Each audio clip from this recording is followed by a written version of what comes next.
Hello students, आज हम differential equation में linear differential equation with constant coefficient लेकर के आए हैं। तो linear differential equation with constant coefficient होती क्या है, पहले तो ये देखिए। तो ये लिखा हुआ है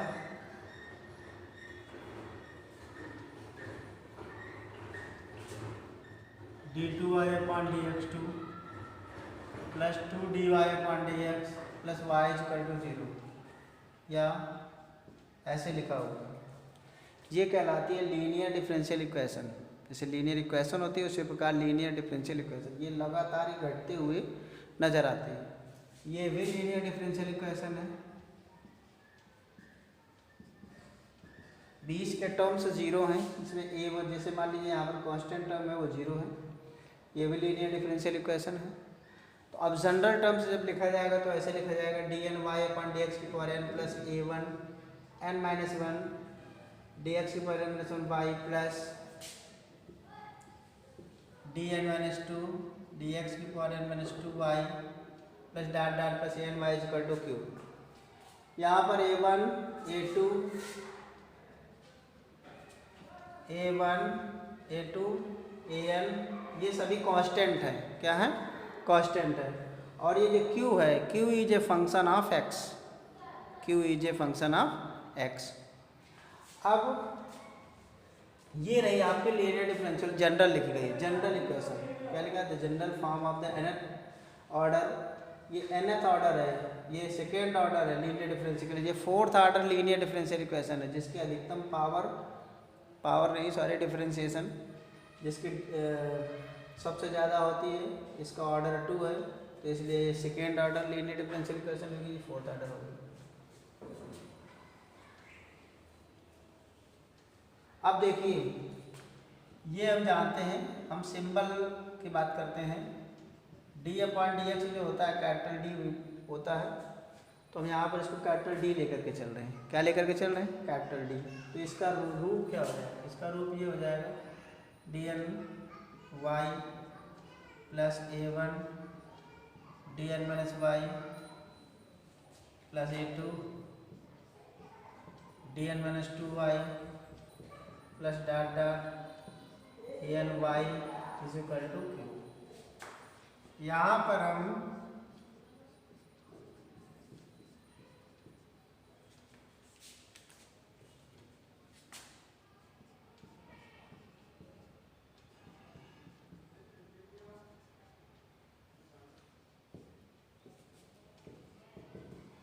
ऐसे भी लिख सकते हैं।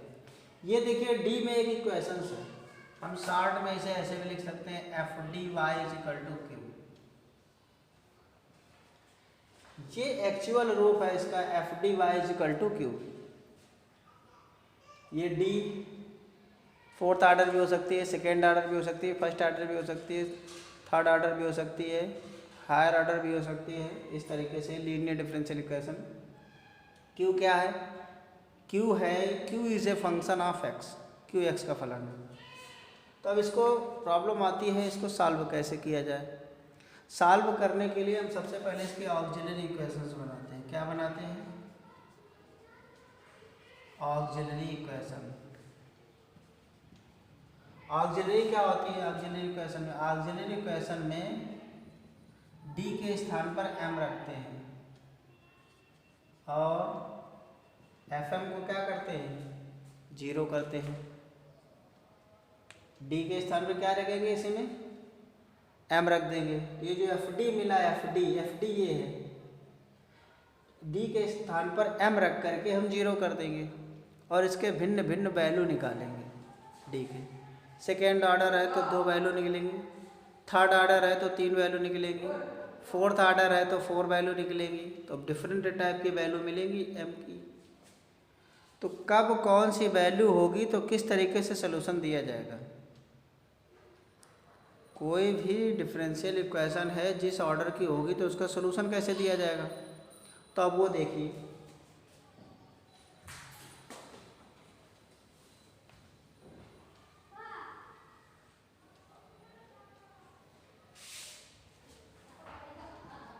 f(dy)=q ये मिला। ऑक्सिलरी क्वेश्चन से बनाया FM is equal to auxiliary equation, FM is equal to क्या किया, 0 किया। अब जब हम FM 0 करेंगे तो M के भिन्न भिन्न वैल्यू प्राप्त होंगे, डिफरेंट रूट्स। अब हो सकता है वो इक्वल भी हों, इमेजिनरी हों, ऐसे भी हो सकते हैं इमेजिनरी में भी 2 इक्वल हों। तो फिर क्या करेंगे, तो पहला point, first, if all roots are different, से M is equal to M1 M2 dot dot M, ये सब डिफरेंट हैं, तो y is equal to C1 e की पावर M1x सी। हाँ, अब 2 बातें हैं इनमें, हमने y इज इक्वल टू क्यों लिखा है, अभी y इज इक्वल टू नहीं लिखना है, इसको कॉम्प्लीमेंट्री फंक्शन बोला जाता है। क्या बोला जाता है, कॉम्प्लीमेंट्री फंक्शन। कॉम्प्लीमेंट्री फंक्शन क्या होता है, 2 तरीके के सोल्यूशन होते हैं। एक, अगर राइट हैंड साइड 0 है तो जितना ये जो कॉम्प्लीमेंट्री फंक्शन है वही आंसर होगा, और अगर ये 0 नहीं है तो फिर हमको पर्टिकुलर इंटीग्रल निकालना पड़ता है। पर्टिकुलर इंटीग्रल होता है Q/FD। तो अभी जो कॉम्प्लीमेंट्री सोल्यूशन है ना, राइट हैंड साइड में हम 0 की बात कर रहे हैं, फिर दूसरे एक्सरसाइज से ऐसा प्रोसेस चालू हो जाएगा। तो अभी आप ये समझ के चलो कि राइट हैंड साइड हम यहाँ पर केवल if Q is equal to 0 या ना लो 0, अभी मिलेंगे ही 0। तो अभी आप केवल इतना समझें, अभी Q की डिफरेंट की Q कैसा है क्या है उसकी बात नहीं कर रहे हैं। तो कॉम्प्लीमेंट्री फंक्शन क्या आएगा, C1 e⁻m2x plus dot dot, इसी तरीके से बढ़ते रहेंगे। इस तरीके का हम एक न्यूमेरिकल्स लेते हैं, example d2y/dx2 -7 dy/dx plus 12y is equal to 0। इसे हम ऐसे लिख सकते हो d7d plus 12y is equal to 0। ये FD का काम करेगा, FD का है d² - 7d plus 12। For auxiliary equations FM is equal to 0। तो जब FM 0 करोगे तो क्या आएगा, m² - 7m plus 12 is equal to 0, m² - 4m - 3m plus 2 factor कर लिए, m - 4 m - 3 is equal to 0। m के 2 मान आ गए 3 और 4। m के कितने मान आ गए, 3 और 4। तो जो सोल्यूशन हुआ राइट हैंड साइड में 0 होता है तो y ही सोल्यूशन होता है। क्या आ जाएगा, C1 e की पावर 3x, C2 e की पावर 4x, C1 e की power m1x plus C2 e to the power m2x। Clear हो गया। तो अगर डिफरेंट रूट हैं तो जितने भी होंगे, 3 होंगे तो हम क्या करेंगे, C1 e की पावर m1x, C2 e की पावर m2x, C3 e की पावर m3x, इस तरीके से इसमें बढ़ते चले जाएंगे। क्लियर हो गया। अब देखिए सम रूट्स आर इक्वल, उसकी बात कर रहे हैं, इसको हटाते हैं, स्क्रीनशॉट ले लीजिएगा इसका।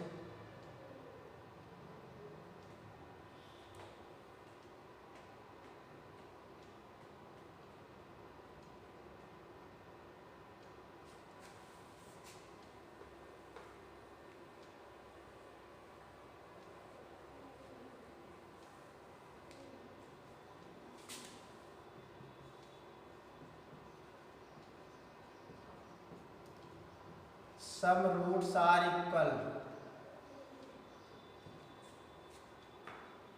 कुछ रूट्स क्या है, इक्वल है। कैसे, let m is equal to m1 is equal to m2, आगे m3 m4 ये सब चलेंगे, लेकिन ये 2 केवल बराबर, जैसे इज इक्वल टू दिया जाएगा C1 plus C2x e to the power m1x plus C3 e की power m3x plus C4 e की पावर m4x, इस तरीके से चलेंगे।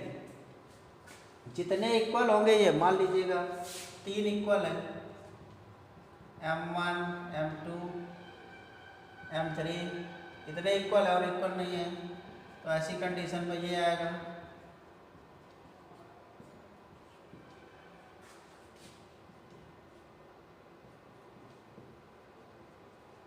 C4 से अपना वही प्रोसेस चालू हो जाएगा, यहाँ तक ये रहेगी।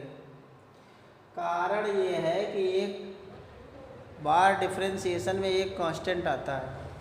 यहाँ पर आपने C1 + C2 लिख दिया तो M1 के लिए हो गया, तो फिर दो कांस्टेंट होने चाहिए ना, डिस्टर्ब करेंगे। तो ये क्लियर हो गया। अब हम आपको एक एग्जाम्पल से ऐसा बताते हैं, जितने भी होंगे इक्वल ऐसे लिए जाएंगे। जैसे लिखा हुआ एग्जाम्पल है d² - 2d + 1y = लिखा है। इसके ऑक्सिलरी इक्वेशन से fm = 0 करेंगे तो क्या मिलेगा, m² - 2m + 1 = 0, m - 1 का होल स्क्वायर = 0, m = 1 ये आ गए। सोल्यूशन मिलेगा y = c1 + c2x e⁻mx 1 × x। Clear हो गया। और मान लीजिए ये थर्ड ऑर्डर की होती तो यहाँ पर मान लो और आ जाता से ऐसे आ गया होता, m = 2 3 4 2 to 4 ऐसे आया होता। तो हम क्या करते हैं, c1 + 2 c2 c1 + c2x e⁻2x + c3 e⁻4x ये लिखते इस तरीके से। तो अगर इक्वल हैं तो आप न्यूमेरिकल से लगा लोगे, कुछ नहीं है। हाई स्कूल में आपको फैक्टर करने बताए गए हैं, आपको केवल फैक्टर करनी है। जिसके फैक्टर हो जाए तो हो जाए, ना हो तो आप दराचार में रख लीजिएगा। फैक्टर केवल कराने हैं, उसकी जो वैल्यू आएगी वो हम आपको बता रहे हैं। किस किस तरीके के रूट्स मिलेंगे, अभी हमने 2 तरीके बताए। अब आगे बढ़ते हैं।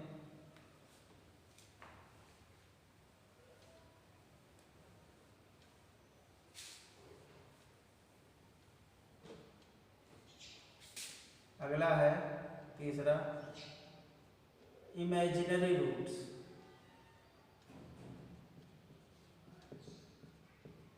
Imaginary roots. अब इमेजिनरी रूट्स क्या है, मान लीजिए आप दराचार लगाओगे तो से m = अल्फा ± i बीटा आ गए। क्या आ गए, कुछ 2 + 3i आ गया या कुछ भी आ गया। तो ये कन्फर्म है, जब आते हैं तो जोड़े से ही आते हैं। एक मूल अगर अल्फा + i बीटा है तो 100% दूसरा अल्फा - i बीटा होता है। एक अल्फा - i बीटा है तो 100% दूसरा अल्फा - i बीटा होता है। इसके लिए क्या करेंगे, वैसे ही ये मान लो एक अल्फा + i बीटा है, दूसरा अल्फा - i बीटा है, तो कॉम्प्लीमेंट्री फंक्शन बनेगा।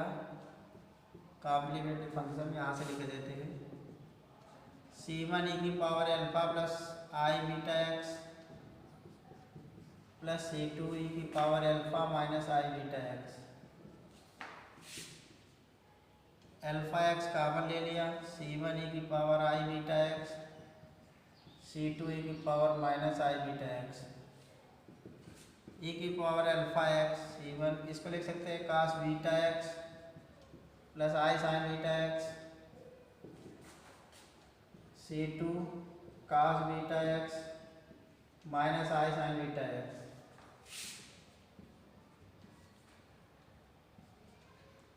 c1 + c2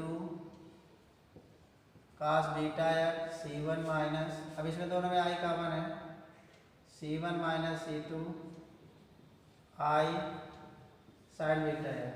अब देखिए ये एक कांस्टेंट ही है, तो हम इसे ऐसे भी लिख सकते हैं e⁻αx a1 cos beta x a2 sin beta x। चाहे आप ऐसे याद रखो a1 a2 और चाहे c1 c2 याद रखो, क्या ऐसे c1 e⁻αx आया है, ई की power alpha x C1 cos beta x plus C2 sin beta x. ये क्लियर हो गया। इस स्टेप को ध्यान से देखिए, A1 cos बीटा एक्स। अगर हम इस A1 को अपनी सुविधा अनुसार लेट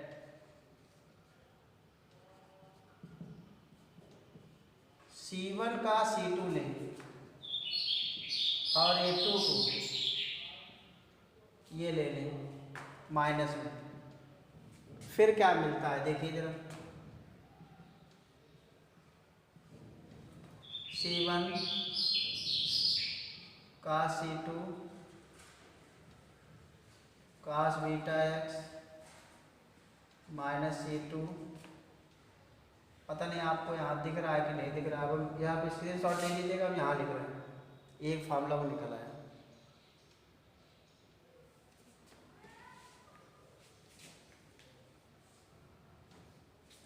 ई की पावर अल्फा एक्स यहाँ पे रख रहे हैं, C1 cos C2 cos beta x minus C2 sin C2 sin beta x. देखिए ध्यान से,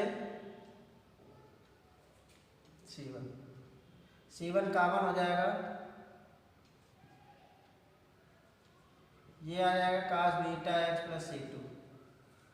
तो आपको दो तरीके से आप इसे लिख सकते हो, या तो ऐसे याद रखो, या C1 ई की power alpha x cos beta x plus C2। ये दो हैं इसके, कब? जब रूट इस तरीके के हो। देखिए हम आपको इस तरीके का एक न्यूमेरिकल से बताते हैं। आप ऐसे भी आंसर दे सकते हो, ऐसे भी आंसर दे सकते हो।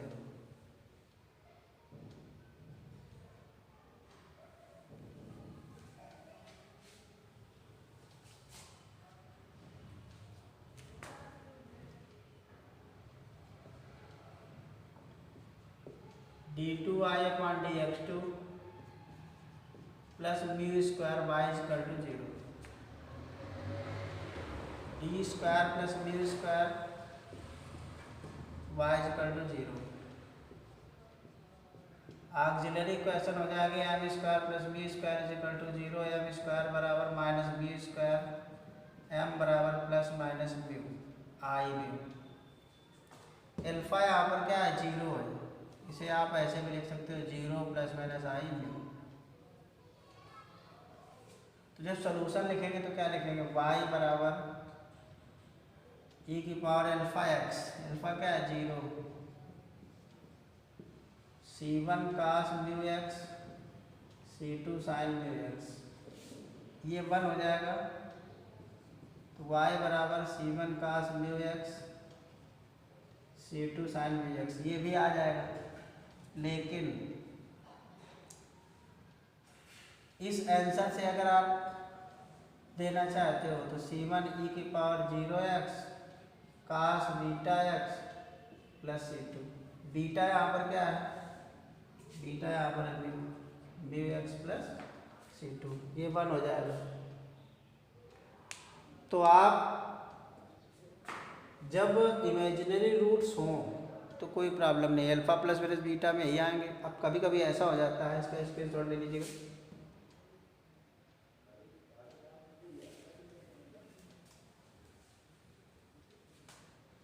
कभी कभी मान लो ऐसे आ गए, m की वैल्यू 1 आया, 2 आया, 2 प्लस माइनस आई, ऐसे आ गया 3 आई। अब इसमें देखो सॉल्यूशन कैसे निकालेंगे? ये आएंगे C1 ई की पावर अल्फा एक्स, इसमें इमेजिनरी वाला लगा दो ई की power alpha x C1 cos 3x plus C2 sin 3x, ये हो गया। ऐसे आएंगे आपके। आपको इंटरमीडिएट में, हाई स्कूल में खूब मूल निकालना तो पढ़े हो ना, समीकरण कैसे हल किए जाते हैं, गुणनखंड कैसे किए जाते हैं, हल कर लेना। इस तरीके की प्रॉब्लम आए तो आपको केवल आंसर में चेंज करना है, कैसे करना है। एक और नियम है, देखिए क्या है, कभी कभी यही रिपीट कर जाए, कभी कभी क्या करें, यही रिपीट कर रहे हैं, रिपीटेड इमेजिनरी रूट्स। जब यही रिपीट कर जाए तो आपको कुछ नहीं करना है, जैसे अभी किया तो सेम वही है। आप ऐसे लिख सकते हो C1 प्लस C2x, रिपीट वाला सिस्टम बता रहा है, alpha plus i beta x, C3 plus C4x, alpha minus i beta x, ऐसे। इससे वही जैसे कांस्टेंट अभी माने गए थे, इसको C1 C2 से बदल करके ऐसे बदल लेना है, वैसे जैसे इसको आपने अभी बदला ऐसे ऐसे बदल सकते हो, कोई ज़रूरी नहीं। आप ऐसे भी लिख सकते हो, डायरेक्ट याद करो यही system, C1 plus C2x cos beta x, C3 plus C4x sine beta x, ऐसे। रिपीटेड रूट मान लो 2 प्लस 3 आ गए, और फिर से 2 प्लस माइनस 3 आ गए, तब आप क्या करोगे, तब आप इस तरीके का इस्तेमाल करोगे। एक और देख लीजिएगा,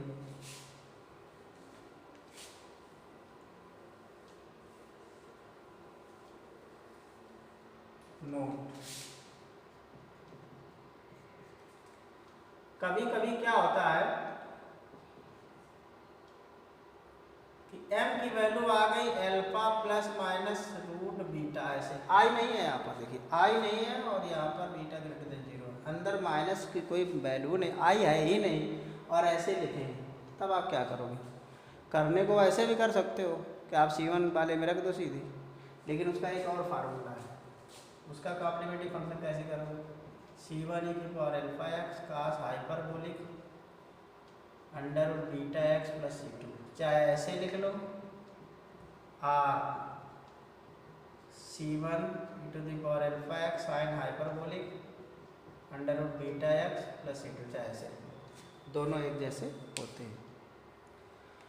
तो आप इस तरीके की बातें पूरी समझ गए। अब आपको एक्सरसाइज लगाना है, 1-2 न्यूमेरिकल्स हम और आपको बता रहे हैं।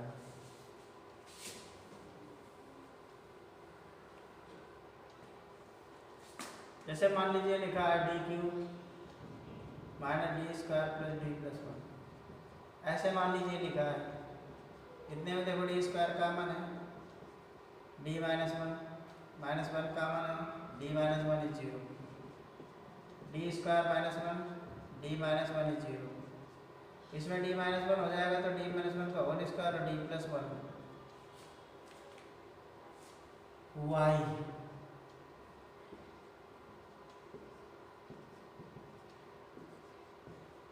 ऑक्सिलरी का बाद में फैक्टर करा लो, पहले करा लो, एक ही बात है, एम स्क्वायर एम माइनस 1 का whole square M plus 1 is 0, एम की वैल्यू आ गई 1 1 माइनस 1। देखिए ये सी कॉम्प्लीमेंट्री फंक्शन क्या है, C1 दो बराबर है ना, C2x e की power x plus C3 e की पावर माइनस x,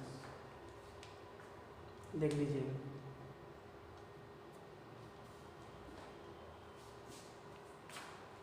स्क्रीनशॉट ले लीजिए।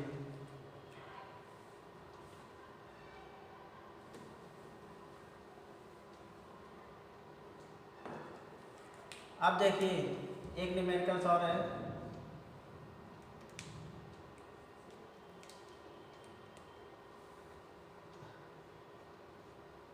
D square minus 2d plus 5y is equal to 0। कभी कभी ऐसा होता है कि जब वैल्यू दी गई हो तो C1 C2 की वैल्यू भी निकाली जाती है। y इज इक्वल टू 0 दिया है, dy dx is equal to 4 दिया है, और when x is equal to 0, जब x इज इक्वल टू क्या है 0 है, तो हम क्या करेंगे, सबसे पहले इसको हल करेंगे, ऑक्सिलरी इक्वेशन से इसकी बनाएंगे। ऑक्सिलरी इक्वेशन में f 0 करते हैं, m square minus 2m plus 5 is equal to 0। तो अभी गुणनखंड को दिखने गए तब धराचार में रख देंगे, plus 2 plus minus under root b square minus 4ac upon 2, इससे 2 बाहर निकालिए और रूट में आ जाएगा अंदर 4, तो ये बन जाएगा 2, देखो अंडर रूट के भीतर इमेजिनरी आ रहा है, क्या आ जाएगा 2i, 2i ने 16 तो 4i अपॉन 2। m की वैल्यू आ गई 1 प्लस माइनस 2i, वैल्यू क्या आ गई 1 प्लस माइनस 2i। क्लियर हो गया। अब देखिए इसका जो सोल्यूशन लिखोगे क्या लिखोगे, अब जब c1 e की power alpha x 1 into x, c1 cos beta x plus c2 sin beta x, अब बीटा x यहाँ पर क्या है 2 है। अब यहाँ पर c1 और c2 की वैल्यू यहाँ से निकाल के रखनी है, तो ऐट जब आप x इक्वल टू 0 रखोगे यहाँ पर, तो y की वैल्यू भी 0 रखनी है, y भी क्या रखना है 0 रखना है। रखिए आप यहाँ 0, ये पूरा 0, यहाँ राइट हैंड साइड में पूरा 0, इधर ये cos 0 1, ये 1, ये 1, this implies c1 is equal to 0। Clear हो गया। देखिए यहाँ पर ये पूरा 0, यहाँ cos 0 1, तो c1 आ गया, e की पावर 0 1, इधर राइट हैंड साइड में 0, लेफ्ट हैंड साइड में, तो ये पूरा पूरा क्या हो गया 0, तो that is c1 is equal to 0। c1 की वैल्यू आपकी आ गई, c1 की वैल्यू यहाँ पे रख दीजिएगा 0, तो क्या आ जाएगा y is equal to e to the power x और c2 आ जाएगा sin 2x।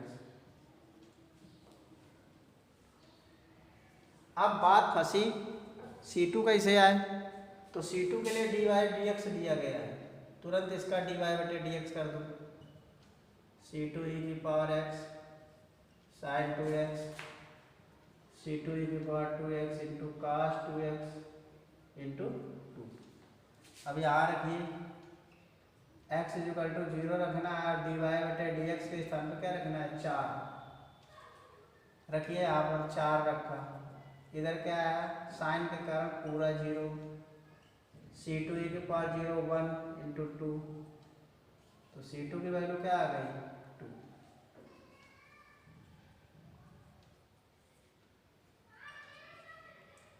तो यहाँ पर जब आप वैल्यू रखोगे c2 की, तो सोल्यूशन मिला y is equal to 2 e की power x sin 2x।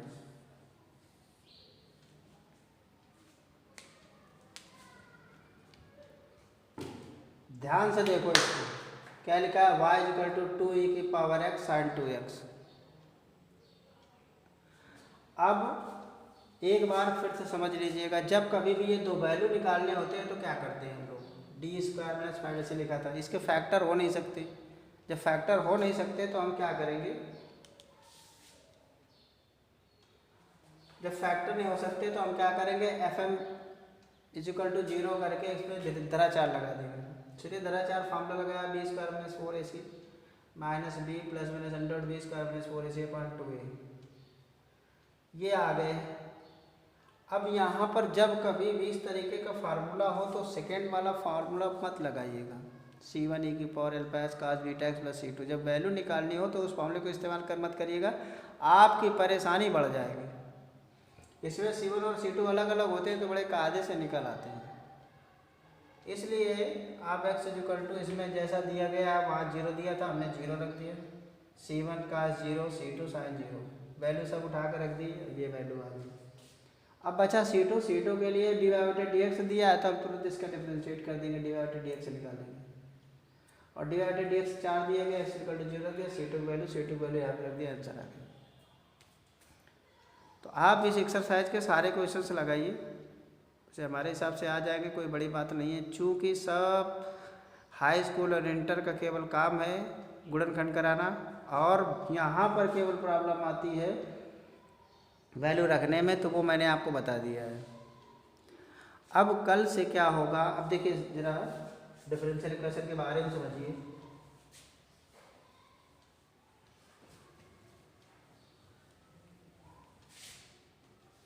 Sir differential equation f d y equal to q के रूप में लिखी गई है, तो आपका काम है कि f m is equal to 0 किया और पर्टिकुलर इंटीग्रल निकाल लिया, सॉरी कॉम्प्लीमेंट्री फंक्शन। अब पर्टिकुलर इंटीग्रल की बात आती है, तो पर्टिकुलर इंटीग्रल होता है 1/FD इंटू क्यू। अब 1/FD इंटू क्यू, और फिर जो सोल्यूशन आता है, सोल्यूशन वो होता है complementary function plus P I. क्या होता है? Complementary function plus P I. तो कॉम्प्लीमेंट्री फंक्शन का काम तो आज मैंने पूरा कर दिया। अब यही न्यूमेरिकल्स आगे मिलेंगे, आप पहले एक्सरसाइज लगाएंगे। किसी भी बुक की आप पहले एक्सरसाइज लगाइएगा, कोई प्रॉब्लम नहीं आएगी। तो जब आप पर्टिकुलर इंटीग्रल के लिए ही चेंज होगा, कभी कभी राइट हैंड साइड में पर्टिकुलर के स्थान पर का एक्स ऐसे लिखा हो, अलजेब्रिक लिखा हो, e की पावर ax लिखा हो, cos ax लिखा हो, e की power ax into cos ax लिखा हो, फिर ऐसी कंडीशन में आप क्या करेंगे? भिन्न भिन्न प्रकार के लिखे होंगे, तो उनको कैसे सॉल्व किया जाता है, इस विषय में हम कल बात करेंगे।